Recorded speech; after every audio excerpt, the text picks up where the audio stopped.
네, 오늘 말씀의 제목은 나의 평생에 여호와의 집에 살면서. 여호와의 집에 산다라는 의미. 근데 다윗은 그분의 성막, 그분의 막사, 그분이 나를 반석 위에 세우실 것이라 라는 이 고백을 통해서 그가 갈구하는 한 가지, 바로 여호와의 집에 산다는 것은 여호와 하나님의 임재를 의미하는 것이죠. 하나님의 얼굴을 구한다는 것. 저는 그래서 예전에 이 원띵, 한 가지가 영어 성경에 보면 원띵이에요. 근데 예수님께서 복음서에 재밌는 말씀을 하시죠. 마리아와 마르다를 만났을 때, 그 집에 가셨을 때 마르다가 너무나 분주한 거예요. 왜냐하면 음식을 하는데 여러 가지를 한 거죠. 예수님 오신다니까. 물론 예수님을 기쁘게 해드리고 사람들을 기쁘게 해주기 위해서 여러 가지를 한 건데, 문제는 너무 많이 일을 벌려서 분주해갖고 손이 딸리는 거예요. 그런데 마리아가 좀 도와줬으면 좋겠는데, 예수님 계신데 그 발밑에 앉아서 말씀을 듣고 있는, 도와주면 좋겠죠. 그러니까 마르다가 예수님한테 마리아에 대해서 날 좀 돕게 해달라고 막 마음에서 얄미운 거죠. 나만 고생하니까. 예수님께 청했는데 예수님이 한 가지만으로도 족하다. 네가 여러 가지 일로 분주하나 그 본문의 진정한 의미를 보면 너에게 진짜 필요한 것은 한 가지다, 이렇게 말씀하신 거예요. 오늘 본문에 있는 원띵, 한 가지와 같은 의미라고 저는 봐요. 지금 현대 교회에 사실 좀 문제점을 자꾸 얘기하면은 부정적인 거라 조심스럽지만 어쩔 수가 없어요.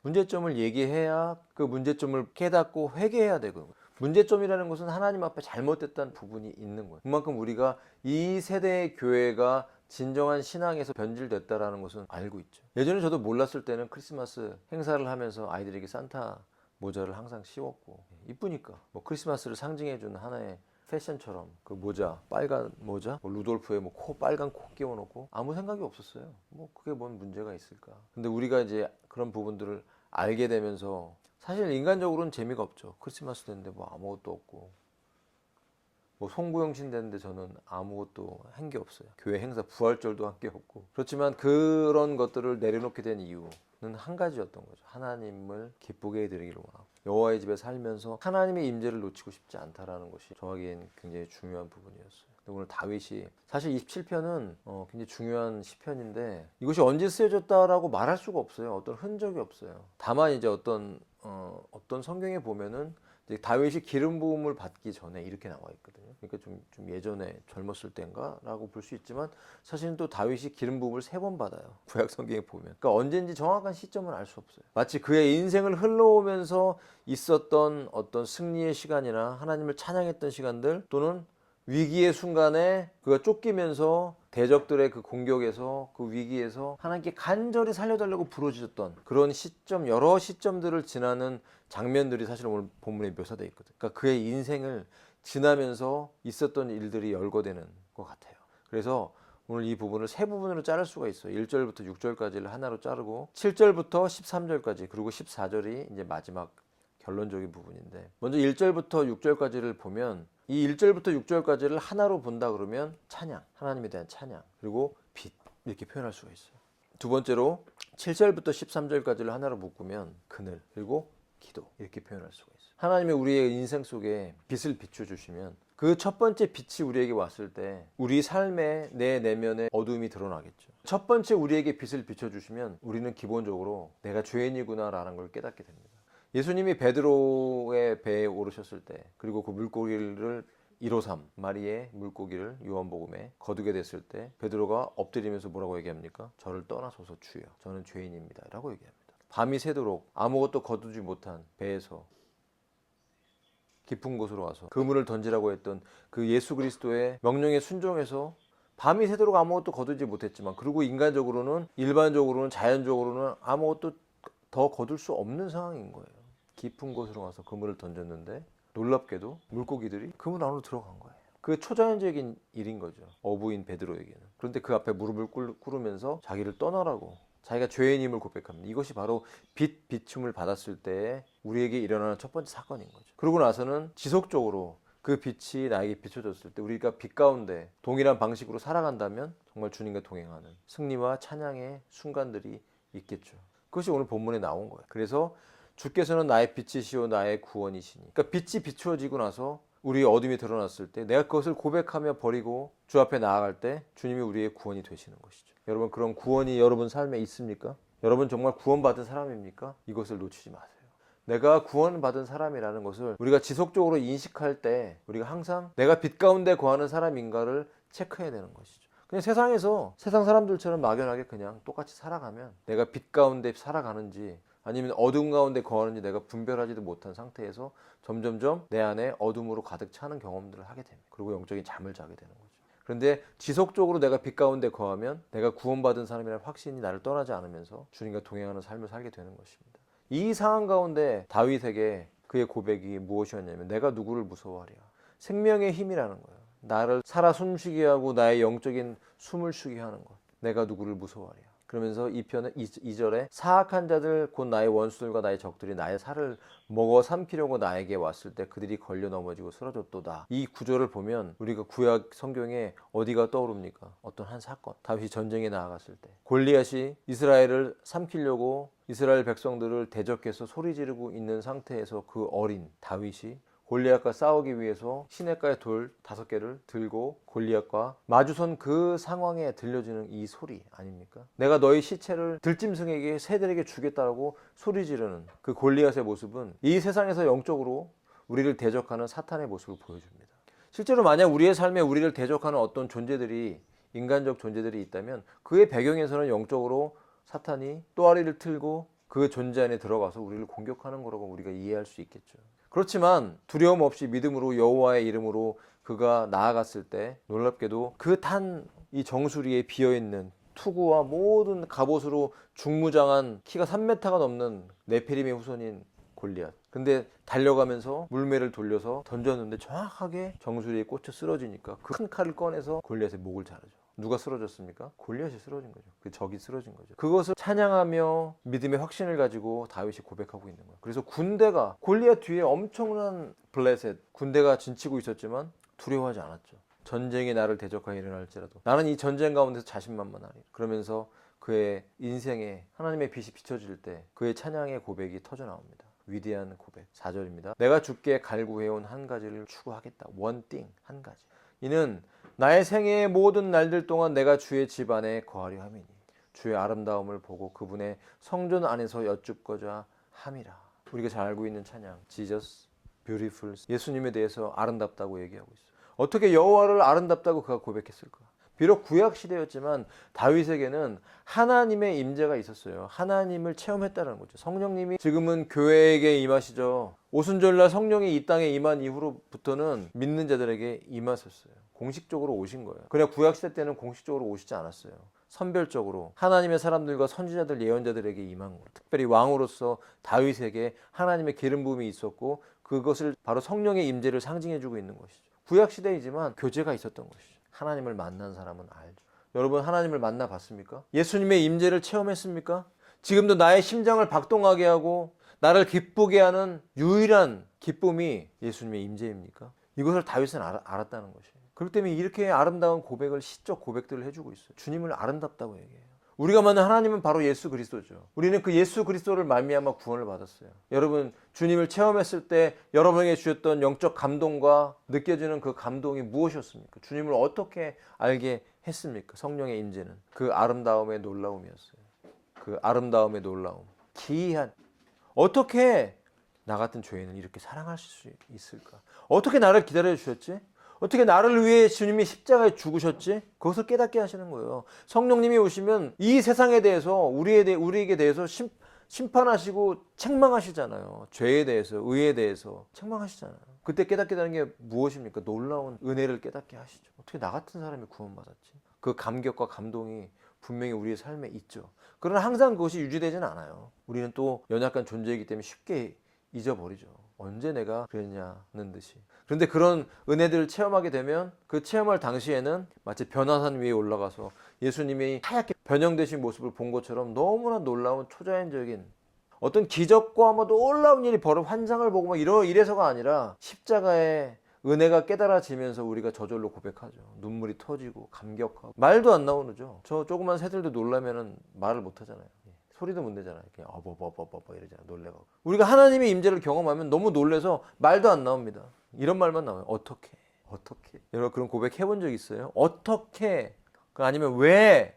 뭐 내용이 없어. 그냥 왜? 그냥 울면서 왜 접니까? 그리고 어떻게 나 같은 인간을 사랑할 수 있었습니까? 그리고 왜 나를 사랑하셨습니까? 주님. 라고 이렇게 고백하게 되는 여러분 이 고백들을 이런 고백들을 경험할 수 있기를 축복합니다. 왜 접니까? 그리고 어떻게 나 같은 인간을 사랑하셨습니까? 왜 나를 위해서 십자가 달리셨습니까? 왜? 여러분, 이 고백들이 만약 없었다면 이 고백이 여러분 삶에 있어지기를 축복합니다. 지속적으로 이 고백이 여러분 우리의 삶에 있어지기를, 체험하기를 축복합니다. 이런 은혜를 경험해야 돼요. 강남에 가면 진짜 큰 교회들이 많아요. 여의도에 가면 세계에서 제일 큰 교회가 있죠.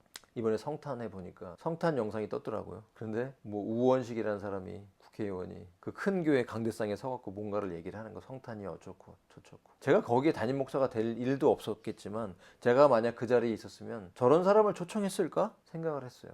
초청했을 수도 있을 것 같아요. 의례적으로 국회의원들이나 이런 사람들, 유명한 사람들이 그 큰 교회에 이렇게 앉아서 영상에 잡히는 모습이 제가 다닐 때도 있었거든요. 그렇죠. 세워달라고 간 건데 나 같았으면 거절할 수 있었을까? 그런 생각이 들더라고요, 언뜻. 강남에 가면 이름 있는 교회가 있습니다. 이름 있는 교회. 그 이름 있는 교회 목회자가 정말 시골에서 어렵게 목회할 때 설교할 사람이 없었대요. 그래서 그런 나름 간증이겠죠. 자기가 설교할 때 쥐를 앉혀놓고 설교를 했다고. 그리고서 거기를 정리하고 서울로 이제 강남으로 왔는데 속된 말로 하면 대박이 난 거죠. 그래갖고 진짜 이름 있는 교회가 유명하죠. 그 교회는 왜 유명합니까? 헌금이 워낙 많고 또 그 아들이 세계 경제 포럼에서 교육을 받고 돌아와서 그 교회의 담임 목사가 또 되고, 이것 때문에 이제 되게 시끄러웠죠. 저는 뭐 세습이 옳다 그러다 그걸 얘기하려는 게 아니에요. 그런데 그 교회에서 WCC를 주관하고 종교 통합을 주관하는 그런 모습을 보면서 차라리 시골에서 성도 없을 때가 낫지 않았나 그런 생각이 듭니다. 그렇게 성도가 많아지고 유명한 교회가 되고 헌금이 많고 유명한 세계적인 그런 교회가 돼서 유명한 목회자가 됐는데, 결국은 그 유명세를 가지고 세상의 조직과 연합하고 세계 경제 포럼이라는 적그리스도를 옹호하는 그런 경제단체와 연합하고 그 아들 교육을 시키고 그리고 한다는 것이 바벨론 음녀의 세력들과 연합하기 위해서 앞장서는 그런 앞잡이가 됐다는 건 너무나 충격적인 사건이죠. 왜 그렇게 될까요? 그들이 놓치고 있는 게 뭘까요? 한 가지를 놓친 거죠. 비판적인 얘기를 해서 미안합니다. 근데 어쩔 수 없어요. 제가 원띵 하우스에서 그 예배들을 경험할 때 진짜 아름다웠어요. 그들이 표방하는 건 진짜 아름다워요. 지금도 원띵이라는 게 있어요. 하나님을 갈망하고 하나님 한 분만을 갈망한다.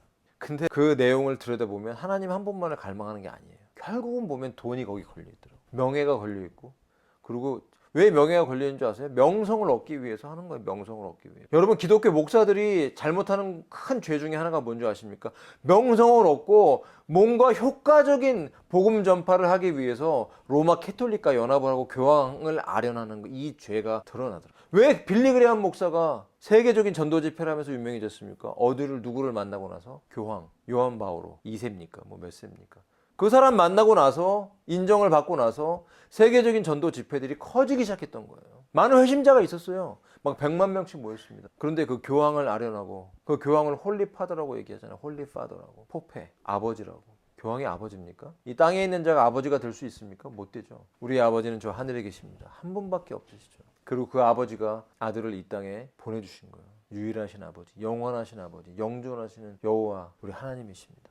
그 하나님을 갈망하는 것, 그 하나님의 임재를 사모하는 것, 그것이 다윗의 소원이었다는 것이죠. 그가 하나님의 마음에 합한 자였습니다. 하나님을 사랑하십니까? 현대교회는요, 하나님을 사랑하고 하나님을 갈망하는 것이 나의 행복을 추구하는 것으로 대체됐어요. 이제 가장 큰 명령, 가장 큰 하나님의 계명, 가장 중요한 계명은요, 하나님을 사랑하고 하나님을 섬기는 것, 하나님을 기뻐하고 즐거워하는 것. 내가 하나님께 봉사하고 내가 하나님을 믿어드려서 내가 복을 받고 건강해지고 뭐 물질의 부요함을 얻고 행복을 누리고 우리 가족이 잘 되고, 그런 거는 그 다음 문제인 거죠. 그건 하나님께로부터 오는 것이에요. 그게 복일 수도 있겠죠. 복의 증거일 수도 있겠죠. 그런데 고난도 함께 오고, 진정한 복을 받은 사람은 그리스도를 위한 고난도 함께 오는 거예요. 이것이 다윗의 갈망이었다는 것이에요.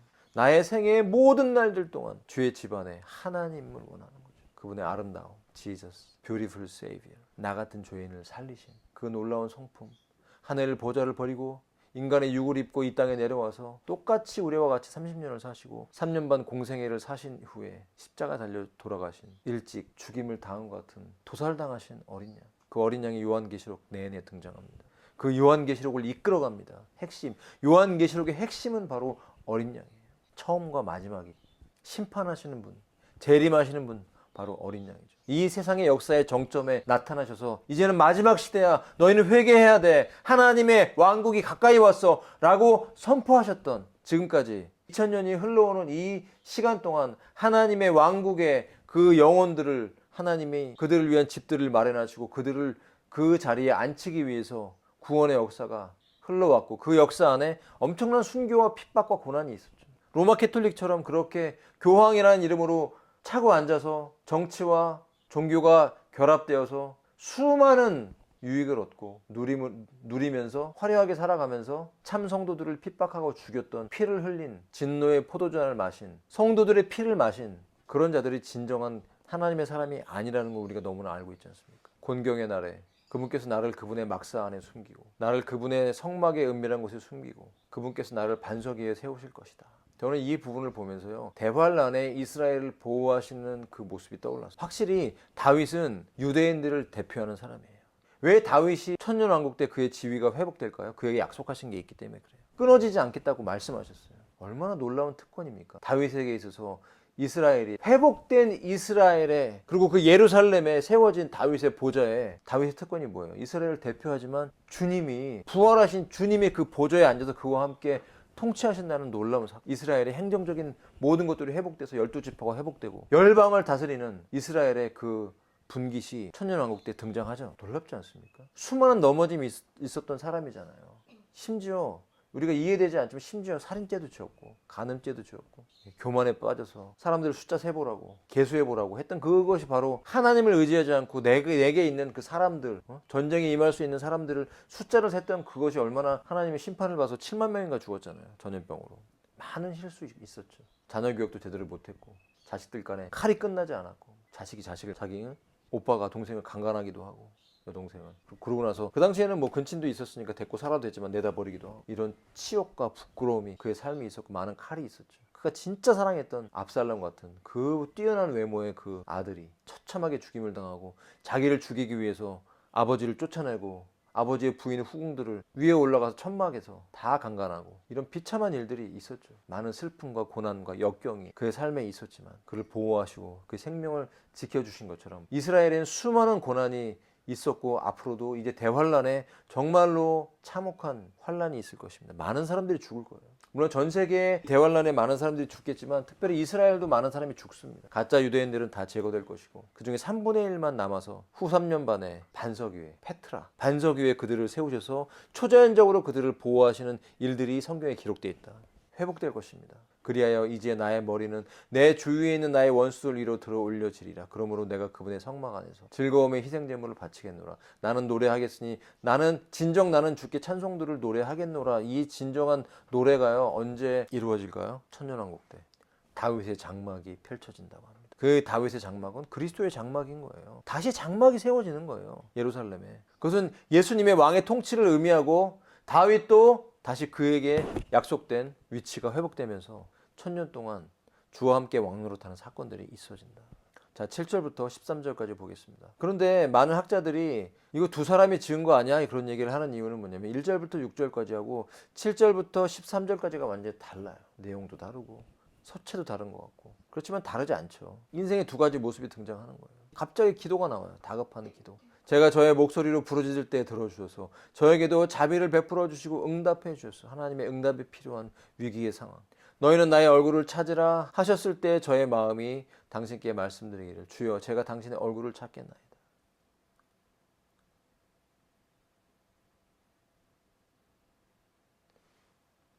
주님의 얼굴을 구하고, 마치 하나님의 얼굴이 나에게서 돌려버린 것 같은 상황들, 응답이 없는 것 같고 어둠 속에 있는 것 같은 그런 상황. 하지만 그것은 여호와의 손이 내 위에 머무르고 있을 때 하나님의 영광이 우리의 삶에 임하기 위해서 고난이라는 것이 우리에게 주어진다는 것이, 어둠 속에 있고 그분의 음성이 들리지 않고 주의 얼굴이 나를 돌려버린 것 같은 그 상황. 여러분, 그 상황은 바로 주님이 십자가 달려서 있을 때의 상황이었죠. 하나님이, 아버지가 예수 그리스도로부터 얼굴을 돌려버린 것 같은 그 상황. 칠 같은 어둠 속에 있던 그 어둠, 부르짖지 않습니까? 예수님도 부르짖어요. 어찌하여 나를 버리셨나이까. 시편 22편에 있는 그 고백처럼 부르짖으면서 하나님의 침묵, 어둠 속에서 하나님의 아들조차 몸부림치며 십자가에 달려서 부르짖었던 시간들이 있었습니다. 당신의 종을 분노 가운데 치워버리지 말고 나의 도움이 되셨고 나의 구원의 하나님이여 저를 떠나지 마시고 저를 저버리지도 마소서. 여러분, 이런 기도가 지속적으로 우리 삶에 있기를 축복합니다. 자, 10절에 보면 제 아버지와 제 어머니가 저를 버릴 때에도 주께서는 그때 저를 거두어 들으실 것이니이다. 아버지와 어머니가 다윗을 버릴 때가 있었을까요? 그 모압으로 갔을 때가 있었죠. 다윗이 피하기 위해서, 사울을 피하기 위해서 그 부모님을 모압 왕에게 이제 맡겨두는 때가 잠시 있었어요. 다윗이 그렇게 한 거죠. 부모님이 그를 버린 건 아니죠. 부모와 같은 자 누굽니까? 다윗에게 있어서 부모와 같은 자가 누구예요? 사울 왕이었죠. 죽이려고 했잖아요. 밥 먹으러 왔는데 테이블에 앉아서 밥 먹으려고 앉았는데 창을 던지고 그를 죽이기 위해서 군사를 막 3,000명씩 모아다가 얼마나 다윗을 쫓아냈어, 죽이려고. 동굴에 있을 때 바로 앞에 있었지만 다윗은 바로 앞에서 깜깜한데 죽일 수도 있었지만 죽이지 않잖아요. 참 신기해요. 깜깜하지만 그 동굴 안에 들어가서 사울이 큰 일을 보거든요. 죽일 수 있었으면 죽이지 않고 옷자락을 자르잖아요. 오 주여, 저에게 당신의 길을 가르치소서. 우리가 하나님의 길로 행하기를 갈망하는 마음이 필요합니다. 왜냐하면 우리는 연약하고 죄성이 있기 때문에 하나님의 길로 행하지 못할 때가 있잖아요. 실수할 때가 있잖아요. 넘어질 때가 있잖아요. 내 안에 변화되어야 될 죄성들, 그 죄성 때문에 하나님의 길로 행하지 않을 때가 있죠. 죄의 길로 행할 때. 그러나 그 죄의 길로 행할 때 우리를 노리는 원수들이 우리를 노르죠. 우리의 올무를 잡으려고 하고 넘어뜨리고. 영적인 원수에 대해서 분명히 다윗은 얘기합니다. 사탄이 있는 거예요. 또 저의 원수들로 인하여 저를 순탄한 행로로 이끄소서. 원수들의 뜻에 저를 넘겨두지 마소서. 그 원수들은 끊임없이 우리를 죽이려고 합니다. 거짓 증인들과 잔인함을 내뿜는 그런 자들, 저를 대적하여 일어났기 때문이라는 그 다윗의 삶에 있었던 수많은, 그가 죄로 인해 넘어진 것도 바로 사단의 올무죠. 교만해져서 사람들을 계수했던 것도 바로 사단의 올무예요. 사단은 우리를 죽이려고 우리를 죄의 올무로 우리를 노려요. 그래서 우리가 빛 가운데 거할 때 우리는 끊임없이 우리 안에 어둠을 보고 빨리빨리 제거해야 되는 거예요. 직장 생활을 하면서 혜림이도 직장 생활을 하면서 혜림이에게 다가오는 유혹이 있을 수 있어요. 여러분 세상을 살면서 이 정도 좀 해도 되지 않아? 라고 하는 그런 것들. 흔하게 직장인들이 짓는 죄. 누가 유명한 사람이 중요한 위치에 있는 사람이 큰 금액으로 법인카드를 쓰면 이 사람 정말 잘못했다고 얘기하지만 일개 직원이 아니면 과장이 법인카드 한 달에 뭐 1, 200씩 그냥 해먹는 거 정도는 괜찮지 않아? 이렇게 생각한단 말이에요. 본인은 그렇게 생각하고 남에 대해서는 날카롭게 생각하죠. 저 사람은 1억을 해먹었으니까 잘못된 거야. 공무원으로 있으면서 1억 해먹은 사람도 있잖아요. 법인카드로. 과일 가게 가서 횟집 가서 막 어떻게 그렇게 많이 해먹죠? 과일을 1억어치 사는 사람도 있더라고요. 그 사람들 앞에는 속일 수 있겠지만요, 그거 죄인지 모르고 있으면요, 그 죄가 자기를 지옥으로 이끌어 가는 거예요. 좀 불쌍해요. 죄가 죄인지도 모르고 사람들 속이면 답니까? 사람을 죽여놓고 온갖 편법을 다 행해놓고 나서 사람들 앞에서 아닌 척하고 법을 매수해서 버팅기고 있는 악인들, 지옥 불구덩이로 다 떨어집니다. 주님이 그거 모르실 것 같아요. 다 기록해 놓고 있어요. 그래서 우리는 빛 가운데 살아야 됩니다. 내가 깨끗하면 됩니다. 할렐루야. 남 욕할 거 없어요. 내가 주님 앞에서 내가 정직한가? 주님 앞에서 내 입이 거룩한가? 내가 빛 가운데 살고 있고 내가 하나님의 임재 가운데 거하고 있는가? 이것이 중요한 것입니다. 내 눈에 들보를 빼고 내가 진짜 하나님의 인정을 받는 것, 여러분 이것이 진짜 중요한 일인 줄로 믿습니다. 13절입니다. 제가 산자들의 땅에서 주의 선하심을 볼 것이라 믿지 아니하였다면 저는 실신하였으리이다. 이게 이 부분이 좀 재밌는데, 영어 성경에 보면, 이 킹제임스 영어 성경에 보면 저는 실신하였으리이다 라는 게 이렇게 이탈릭체로 옆으로 누워 있어요. 근데 이제 한글 번역에는 그렇게 돼 있지는 않지만 다른 번역에는 이게 없어요. 개역개정이나 뭐 새번역 이런 데는 저는 실신하였으리이다 이게 없어요. 이것은 아마도 추가된 것으로 보여집니다. 번역자들에 의해서. 킹제임스를 만들 때 추가된 것으로 보여져요. 없어도 될 것 같아요.